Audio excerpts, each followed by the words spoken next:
నమస్కారం. అంబేద్కర్ కోనసీమ జిల్లా వార్తలు. అమలాపురం పట్టణంలోని శ్రీ వెంకటేశ్వర డిగ్రీ కళాశాలలో శుక్రవారం నిర్వహించిన జాబ్ మేళాలో ఇదే కళాశాలకు చెందిన 132 మంది విద్యార్థులు ఉద్యోగాలకు ఎంపికయ్యారు. ప్రముఖ కంపెనీలైన Divi's lab, Tata consultancy services, Kotak Mahindra బ్యాంకులతో పాటు పలు సాఫ్ట్వేర్ కంపెనీల్లో వీరు ఉద్యోగాలు సాధించారు. ఈ సందర్భంగా వీరిని కళాశాల secretary and correspondents K V R N Narasimharao, principal K Manohar, vice chairman Karatam ప్రవీణ్లతో పాటు కంపెనీల ప్రతినిధులు అభినందించారు.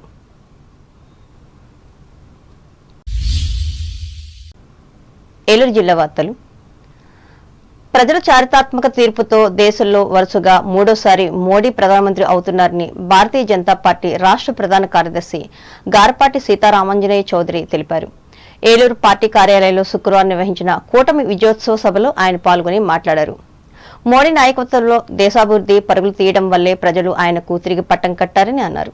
అలాగే ఆంధ్రప్రదేశ్లో వైసీపీ ప్రభుత్వంపై పెరిగిన తీవ్ర వ్యతిరేకత ఎన్నికల ఫలితాల్లో స్పష్టమైందని చెప్పారు.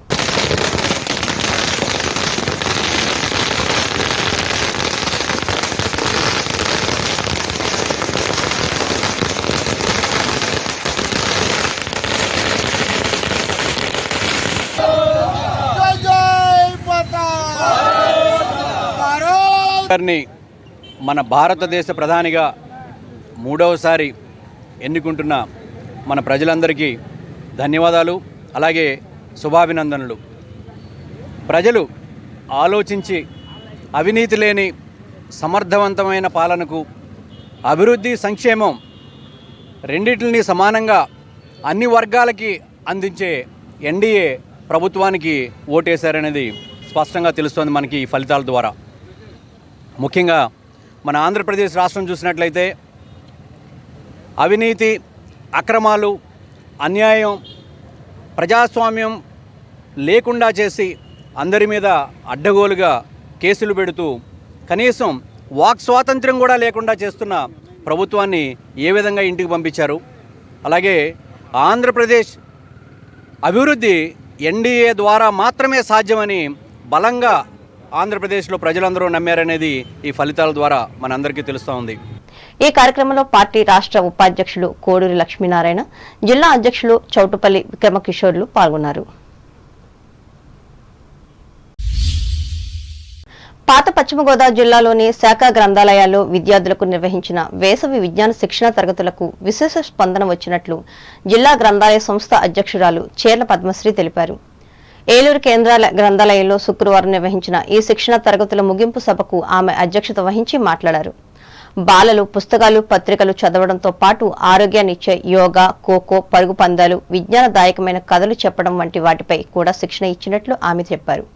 ఈ సందర్భంగా విద్యార్థులకు ప్రశంసా పత్రాలను అందించి అభినందించారు.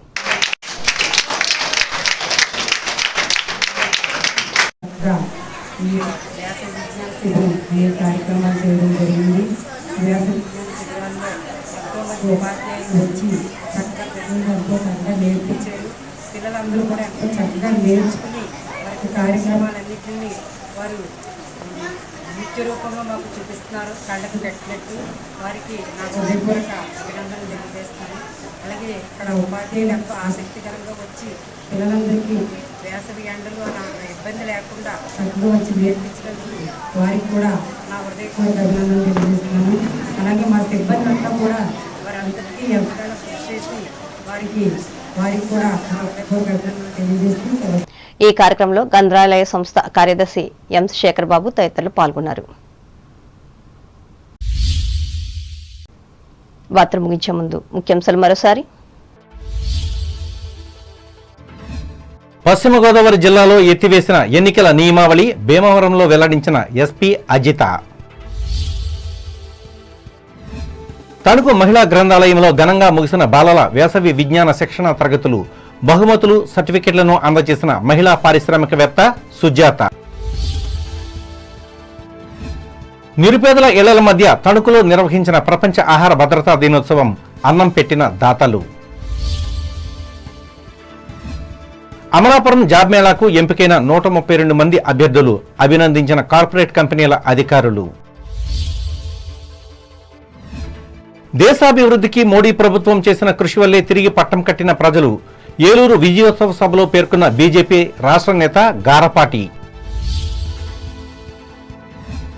పాత పశ్చిమ గోదావరి జిల్లాలో వేసవి శిక్షణ తరగతులకు విశేష స్పందన. ఏలూరులో స్పష్టం చేసిన జిల్లా గ్రంథాలయ సంస్థ అధ్యక్షురాలు పద్మశ్రీ.